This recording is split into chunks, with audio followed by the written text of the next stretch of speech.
पुराने मगध राज्य में एक बहुत ही धनवान सेठ रहा करता था। उसके पास बहुत धन दौलत थी। एक दिन उसने हिसाब लगाया तो पाया कि उसके पास जितनी भी दौलत है ये तो केवल उसके बच्चों तक के लिए ही पर्याप्त होगी। वह सोच में पड़ गया कि उसके बच्चों के बच्चे और फिर उनके बाद आने वाली पीढ़ियों के लिए धन की व्यवस्था कैसे होगी। धन के अभाव में तो उनका जीवन बहुत मुश्किल हो जाएगा। इसी बात के बारे में सोच सोच कर वह बहुत चिंतित रहने लगा। लेकिन उन्हीं दिनों तथागत गौतम बुद्ध मगध राज्य में पधारे हुए थे। तभी उसे किसी ने बताया कि तुम गौतम बुद्ध की शरण में जाओ, वो तुम्हारी चिंताओं का समाधान अवश्य कर देंगे। वह इंसान गौतम बुद्ध के पास जाता है और कहता है, बुद्ध, मैं चाहता हूँ कि मेरे पास इतना धन हो कि मेरे बच्चे, उनके बाद उनके बच्चे और फिर उनके बच्चे, इसी तरह से अगली कई पीढ़ियाँ भी अगर मेरे धन का उपयोग तो मेरा धन समाप्त ना हो। गौतम बुद्ध मुस्कुराए और बोले, बिल्कुल ऐसा ही होगा, लेकिन उससे पहले तुम इस नगर के बाहर वाली झोपड़ी में रहने वाले परिवार को एक दिन के खाने की सामग्री देकर आओ। यह सुन वह सेठ बहुत खुश हो गया और तुरंत ही एक दिन के खाने की सामग्री से भरा थैला लेकर नगर की बाहर वाली कुटिया में पहुंच गया।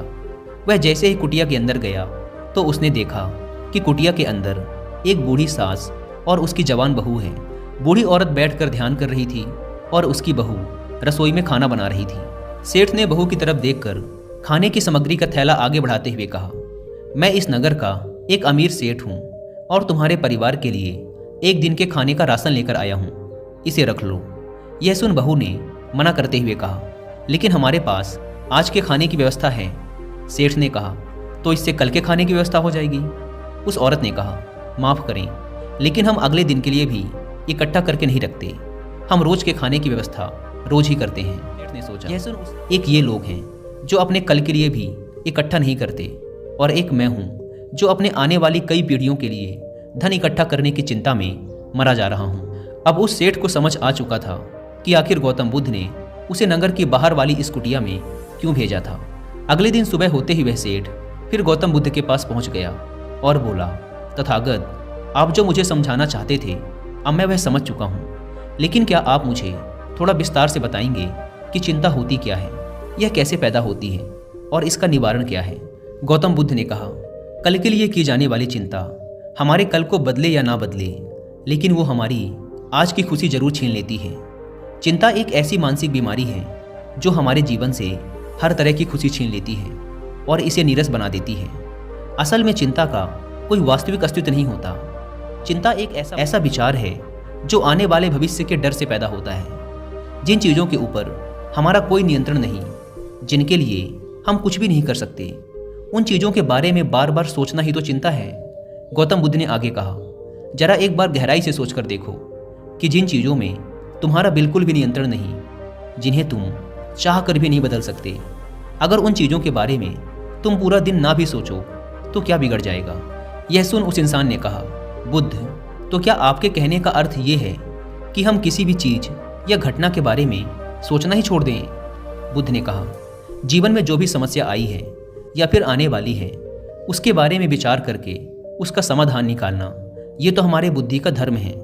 लेकिन उसी समस्या के बारे में निरंतर लगातार बार बार सोचना, ये एक मानसिक बीमारी है। जब हमारा दिमाग किसी एक घटना, किसी एक विचार में अटक कर रह जाता है, उसी एक चीज़ या घटना के बारे में पूरे दिन सोचता रहता है, बस उसी चीज़ में ठहर कर रह जाता है, तो ऐसा विचार हमारे जीवन से सारी खुशी, सारा चैन, सारा आनंद छीन लेता है। चिंता करने का सीधा सा अर्थ है कि जो हमारे जीवन में हुआ ही नहीं उसके बारे में व्यर्थ ही सोचते रहना। बुद्ध ने सेठ की तरफ इशारा करते हुए कहा, आखिर सोच सोच कर तुम क्या बदल लोगे, लेकिन हाँ, अगर तुम उसके लिए कुछ कर रहे हो तो ज़रूर कुछ बदलाव ला सकते हो। लेकिन अगर उस चीज़ या घटना के बारे में तुम बार बार तो कुछ भी नहीं बिगड़ने वाला।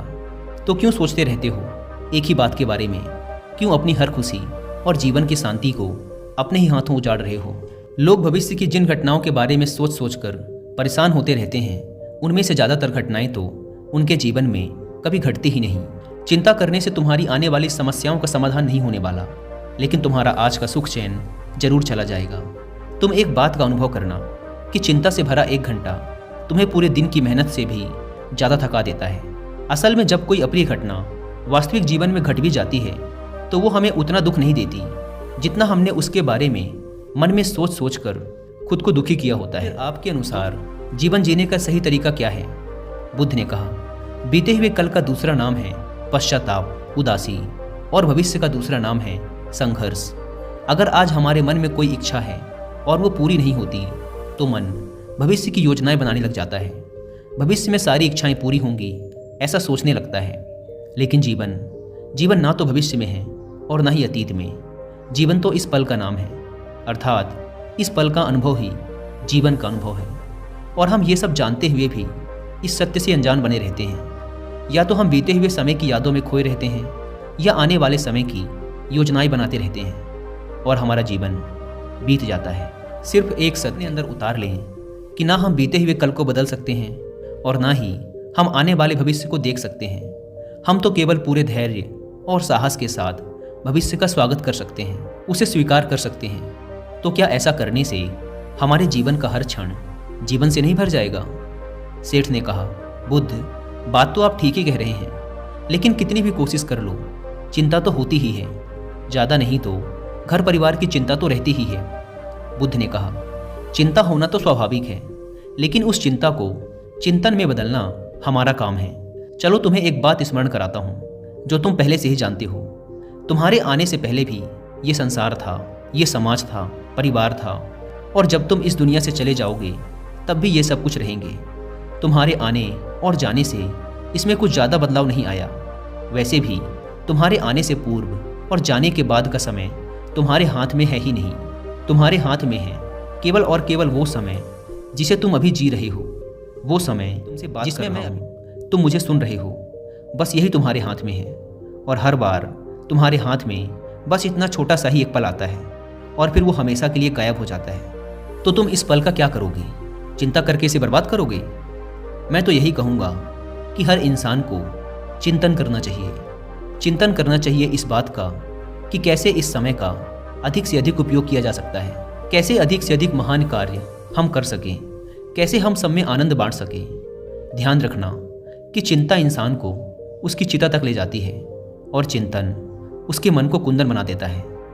सेठ ने कहा, बुद्ध, मैं आपकी बात समझ गया कि हमें जीवन को ज़्यादा गंभीरता से ना लेकर इसे पूरी ऊर्जा और आनंद के साथ वर्तमान में जीने की कोशिश करनी चाहिए। सेठ ने आगे प्रश्न किया, लेकिन बुद्ध, अगर कोई इंसान चिंता से घिर चुका है तो वो इससे बाहर कैसे आए?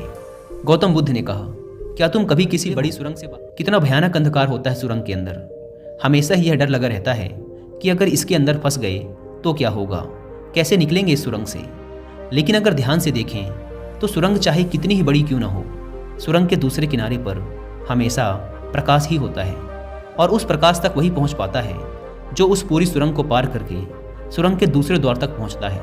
और ठीक इसी प्रकार हमारे जीवन में कई बार हम लोग खुद को निराशा और चिंता की काली सुरंग में फंसा पाते हैं, जहां से बाहर जाने का रास्ता नजर नहीं आता और ऐसा लगने लगता है कि ये जीवन ऐसे ही समाप्त हो जाएगा। लेकिन ऐसी परिस्थिति में ठीक उस सुरंग की भांति इस निराशा और चिंता को समाप्त करने वाला आशा का प्रकाश उसे ही मिलता है जो निरंतर आगे बढ़ता रहता है, जो लगातार प्रयत्न करता रहता है। अगर तुम्हारे जीवन में कभी भी उदासी और चिंता का पल आए तो रुकना मत, बस लगातार प्रयास करते रहना, तुम्हें सफलता अवश्य मिलेगी। अब तक सेठ गौतम बुद्ध की बातें समझ चुका था। उसने बुद्ध का धन्यवाद किया और वहाँ से चला गया। लेकिन उससे पहले दोस्तों कि मैं इस वीडियो को समाप्त करूँ, मैं आपके साथ 5 ऐसे प्रैक्टिकल टिप्स शेयर करना चाहता हूँ जिनका इस्तेमाल करके आप अपने लाइफ में आने वाली बहुत सी चिंताओं और परेशानियों को काफ़ी हद तक कम कर सकते हैं। तो जो पहली सीख है वो ये है कि जीवन को ज़्यादा गंभीरता से लेना छोड़ दें कि ये हो गया तो क्या होगा, वो हो गया तो क्या होगा। कुछ भी नहीं होगा। अगर कुछ हो भी गया तो आप उस परिस्थिति के अनुसार कोई ना कोई रास्ता निकाल ही लोगे। इस पृथ्वी को ब्रह्मांड में बने हुए 450 करोड़ वर्ष पूरे हो चुके हैं और अगर आप और मुझ जैसा कोई भी इंसान 100 साल चिंता करके चला भी जाता है तो इसमें इस ब्रह्मांड का कुछ भी नहीं बिगड़ने वाला।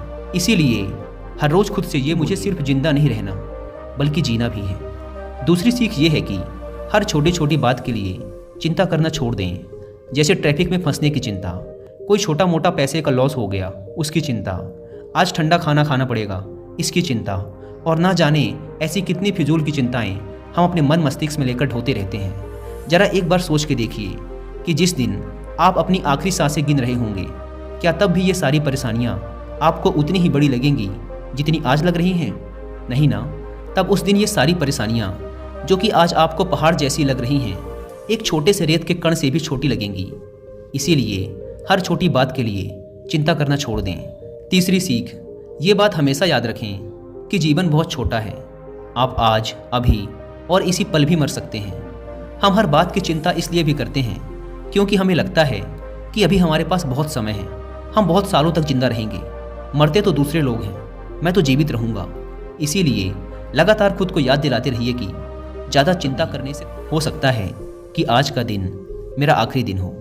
चौथी बात, आप ये स्वीकार कर लें कि इस दुनिया में कोई भी परफेक्ट नहीं होता, सबसे गलतियां होती हैं। इसीलिए लोगों को माफ़ करना सीखें। इस दुनिया में ईश्वर ने जो भी बनाया है सब बहुत खूबसूरत है।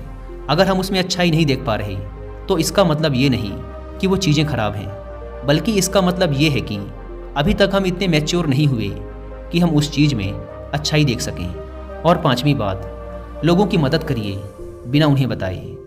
जब हम बिना किसी पर एहसान चढ़ाए बस ऐसे ही उसकी मदद करते हैं तो हमें अंदर से एक गजब की शांति और सुकून का अनुभव होता है, जो हमें ताकत देता है किसी भी बुरी परिस्थिति से लड़कर उससे बाहर निकलने में। दोस्तों, हमें अपने जीवन में चीज़ों को लेट गो करने का एटीट्यूड डेवलप करना चाहिए कि कोई बात नहीं, जो होगा देखा जाएगा। कोई बात नहीं, जो हो चुका उसमें मेरा कंट्रोल नहीं था। अब जो होगा उसे मैं बेहतर बनाऊंगा।